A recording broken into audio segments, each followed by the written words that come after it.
Hello, क्या आप अपने स्कूल के लिए बुक्स फाइनलाइज करना चाहते हो और जानना चाहते हो कि किन क्राइटेरिया का ध्यान रखा जाए जिससे कि आपकी स्कूल की जो बुक्स हैं वो सबसे अच्छी हों? So in this video I will cover how you can select the right books for your school.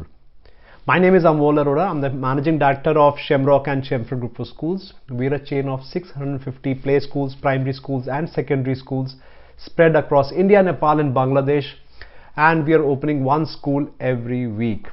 So with this, let me share my experience of 3 decades of how we go about selecting the books for our schools. So first stage is, it's a 2-stage process. First stage क्या होता है? First stage है आपको publisher को finalise करना है. सबसे पहले पब्लिशर फाइनलाइज करना है और उसके बाद उसमें से बुक सेट फाइनलाइज करना है. तो पब्लिशर को फाइनलाइज करने के लिए क्या करना है, क्या किन किन चीज़ों का ध्यान रखना है? तो उनकी पहले रेपुटेशन कैसी है, उनकी मार्केट में इंडस्ट्री में नाम कैसा है, ये बहुत बहुत इंपॉर्टेंट है. बिकॉज आप ये नहीं चाहेंगे आज कोई कंपनी को आपने फाइनलाइज कर दिया, कल को वो कंपनी बंद हो गई या उनका इंटरेस्ट खत्म हो गया या उनका इस बिजनेस से फोकस हट जाए. बिकॉज आपको वो कंपनी चाहिए जो टेक्स्ट बुक्स में स्पेशलाइज करते हैं. So you can look for number of awards कितने मिले हैं, उनको कितने ईयर्स से वो एग्जिस्ट करते हैं. बाकी स्कूल्स जो आपके एरिया में वो क्या सोचते हैं, क्या उनमें वो स्कूल्स लगे हुए हैं, सॉरी बुक्स लगे हुए हैं, पब्लिशर लगे हुए हैं और बाकी कितनी उनकी सेल है. तो ये बातें आप पब्लिशर से पूछो कि उनकी सेल वैसे कितनी हो रही है. सो इन सब चीज़ों से आपको आइडिया होने वाला है कि आप एक रेप्यूटेड पब्लिशर से डील करने जा रहे हैं, ना कि समबडी अनएथिकल. बिकॉज मैंने ये भी देखा है कि आप लोग पब्लिशर को फाइनलाइज कर देते हैं और एक बार उसने मार्केट कैप्चर कर ली, अगले साल अपना रेट बहुत बढ़ा देते हैं. और बुक चेंज करने में प्रॉब्लम क्या होती है, टीचर्स को अपना सारे नोट्स दोबारा से बनाने पड़ते हैं, लेसन प्लान्स, एक्टिविटीज फिर दोबारा से स्टार्ट करना पड़ता है. सो कोशिश कीजिए ऐसी बुक या पब्लिशर रखिए जो एटलीस्ट कुछ साल आपके साथ चले. So look at that also. Publisher का ये देखिए कि और क्या क्या उनके पास सपोर्ट मटेरियल है, क्या वो ट्रेनिंग्स देते हैं टीचर्स को, बिकॉज क्या ट्रेनिंग्स मिलती हैं उनकी तरफ से, कितनी फ्रीक्वेंसी में मिलती हैं, उनकी कोई कोलैबोरेशन है दूसरी ऑर्गेनाइजेशंस के साथ जो मटेरियल वो क्रिएट कर रहे हैं, कंटेंट चाहे वो बुक्स है या डिजिटल कंटेंट है, क्या वो खुद कर रहे हैं, उनकी इन हाउस टीम है, फुल टाइम एम्प्लॉय है या उन्होंने कुछ बस वैसे लोगों को हायर कर रखा है ऑन अ जॉब बेसिस पे. सो इस सब चीज़ों से आइडिया होगा कि स्टेबिलिटी कितनी है. उसके बाद आपने देखना है कि उनका डिस्ट्रीब्यूशन नेटवर्क कितना है, कि क्या उनकी बुक आपके एरिया में अवेलेबल है भी या नहीं. बिकॉज आपको अल्टीमेटली तो वहाँ पर लोकल डिस्ट्रीब्यूटर या बुक सेलर से लेना पड़ेगा. क्या अवेलेबिलिटी है, तो आप अपने लोकल जो बुक सेलर्स हैं उनसे बात भी कर सकते हैं कि किन किन तरह के कौन से पब्लिशर्स हैं जिनकी डिस्ट्रीब्यूशन हमारे यहाँ है. स्पेशली स्मॉल टाउन्स में चैलेंज आता है बिकॉज उनके पास सारे पब्लिशर्स अवेलेबल नहीं होते. आपने पूरा बुक फाइनल कर दिया और मालूम चला कि वो अवेलेबल ही नहीं है या उनका डिस्ट्रीब्यूशन नहीं है आपके सिटी में, तो वो सारा वेस्ट हो जाएगा. तो लोकल स्टेशनरी या बुक सेलर से भी आप बात कर सकते हैं कि कौन से पब्लिशर्स हैं जिसमें से कुछ आप चूज कर सकते हैं. उसके बाद जब भी आप उस पब्लिशर से इंटरेक्ट करें तो उनका रिस्पॉन्स टाइम देखिए कि क्या फास्ट है, कि कैसे उनकी सर्विस क्वालिटी क्या है. बिकॉज वो अभी तो आपने उनको ऑर्डर नहीं दिया बट फ्यूचर में देंगे, तो फ्यूचर में जब प्रॉब्लम्स आएंगी, कुछ रिटर्न्स करनी होंगी, तो उस टाइम पे आप अगर उनका रिस्पॉन्स ठीक नहीं होगा तो आप अगर अभी नहीं है तो बाद में तो और भी खराब हो जाएगा.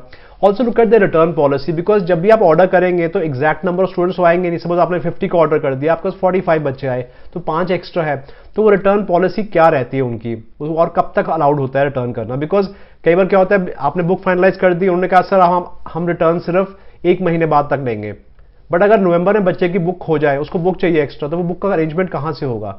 सो इन चीज़ों का ध्यान रखिए एंड कि कौन से पब्लिशर आपको अच्छे टर्म्स दे रहा है. अब आपने पब्लिशर फाइनलाइज कर लिया, आप एटलीस्ट कुछ 5, 6, 10 मैक्सिमम तक आप पब्लिशर्स तक फाइनलाइज कर लीजिए कि ये पब्लिशर्स में से मैं चूज करूंगा.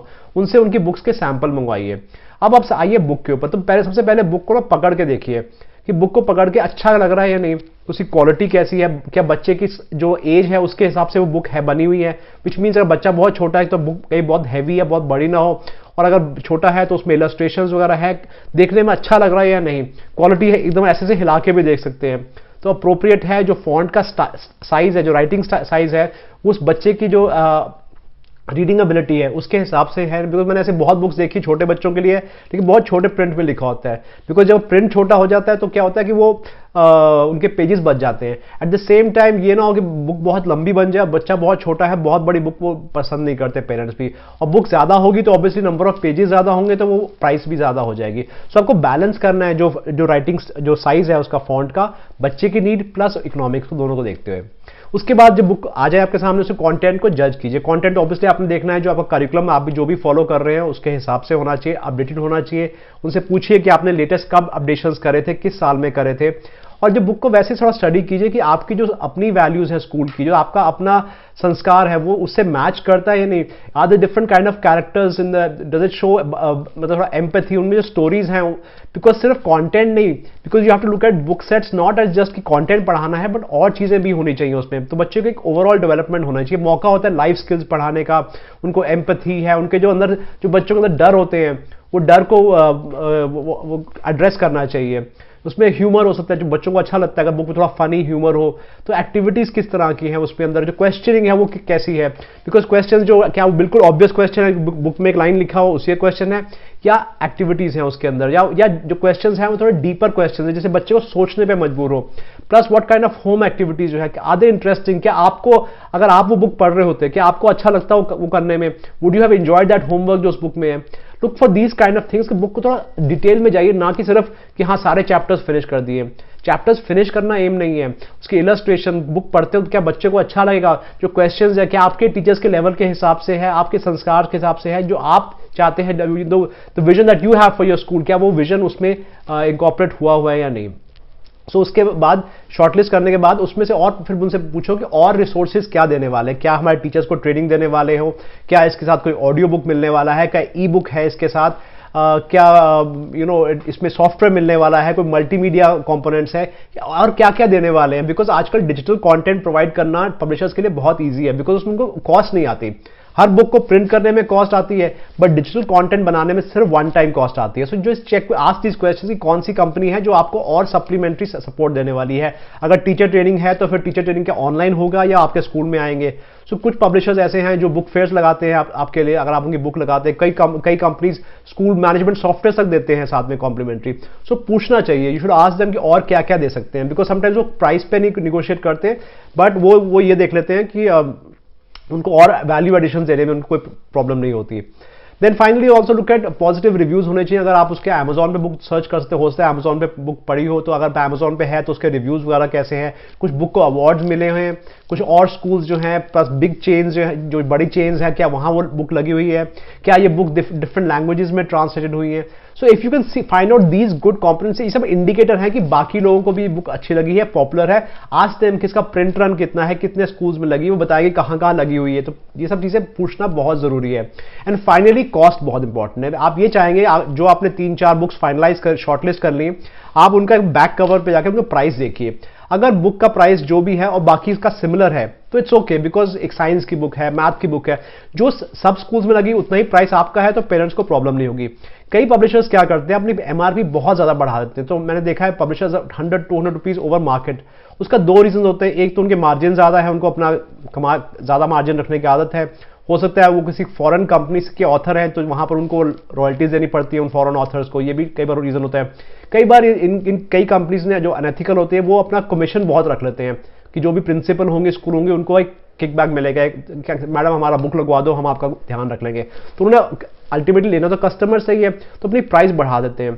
सो अगर कोई बुक बाकियों से रेंज से बाहर है तो उसको आप रिजेक्ट कर दीजिए। मैं बिल्कुल रिजेक्ट कर देता हूँ कि अगर इसकी प्राइस ज्यादा है, बिकॉज आई डोंट वांट कि कोई भी पेरेंट हमारे स्कूल में बोले कि सर आपकी बुक महंगी है, बिकॉज मार्केट में जो चल रहा है प्राइस उतना parents are okay. Because obviously आप एनसीईआरटी से कंपेयर नहीं कर सकते, बिकॉज एनसीईआरटी में तो उनको बहुत सारी सब्सिडीज मिली होती हैं, उनको ऑथर्स को रॉयल्टी नहीं पे करना, पेपर उनका लो क्वालिटी होता है, प्रिंटिंग उनकी अपनी प्रेसेस है। So what is happened is कि एनसीईआरटी जो प्राइस दे सकती है हम प्राइवेट पब्लिशर नहीं दे सकते।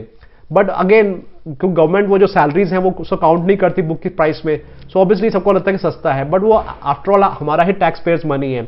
सो प्राइवेट पब्लिशर्स को के साथ एडवांटेज ये है कि books are much more better. आपका स्कूल का जो कोर है, फंडामेंटल है, वो पढ़ाई है। अगर आपने अपने आप को डिफरेंट बनाना है, कुछ अच्छा बनाना है, बाकियों से हट के बनाना है, तो you have to choose the right books for your school. I hope इस स्टेप बाय स्टेप अप्रोच से आपको कुछ अंडरस्टैंडिंग हुआ कि how to select the right books and publishers for your school.